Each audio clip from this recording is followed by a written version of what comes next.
Hi friends, అస్సలం వాలేకుమ్. మా ఇంట్లో చిన్న ఫంక్షన్ చేస్తున్నాం ఫ్రెండ్స్, అందుకే మలిదా చేస్తున్నాము. మలిదా అని తెలుగులో ఏమంటారో నాకైతే తెలీదు.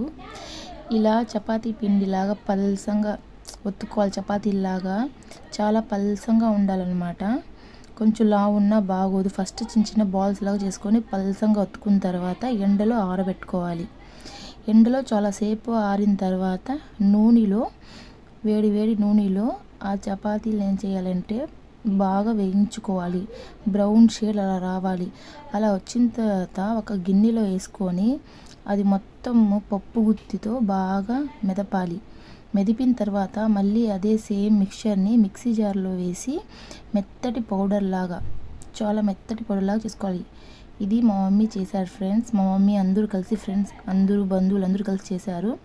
దాని తర్వాత యాలకులు తీసుకొని అలాగే 2 to 3 టేబుల్ స్పూన్ షుగర్ వేసుకొని పౌడర్ చేసుకొని అది కూడా ఆ మిక్చర్లో కలుపుకోవాలి. ఆ తర్వాత కొంచెం నెయ్యి వేసి జీడిపప్పు చిన్న చిన్నగా కట్ చేసిన జీడిపప్పు ఏంటంటే నెయ్యిలో వేసి వేయించుకోవాలి. ఇదైతే మా డాడీ వేయించారు ఫ్రెండ్స్. చాలా ఫన్నీగా అనిపించింది నాకైతే. మా డాడీని హాయ్ చెప్పమని చెప్పాను, మా డాడీ హాయ్ చెప్పారు. వేయించుకున్న తర్వాత ఇది కూడా అందులో వేసుకోవాలి.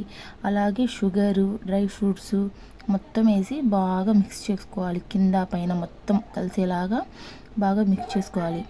అలా అందరూ చాలా ఫన్నీగా గడిచింది ఫ్రెండ్స్ ఈరోజు. అలా దాని తర్వాత ఏమంటే ప్యాకింగ్ చేసుకున్నాం. అంతా చిన్న చిన్న ప్యాకెట్స్లో వేసి ప్యాకింగ్ చేసుకున్నాము. మా మమ్మీ వాళ్ళు, మా బావగారు, మా తోడికోడలు అందరూ కలిసి, మా పిన్ని వాళ్ళు చాలా బాగా ఎంజాయ్ చేశాము.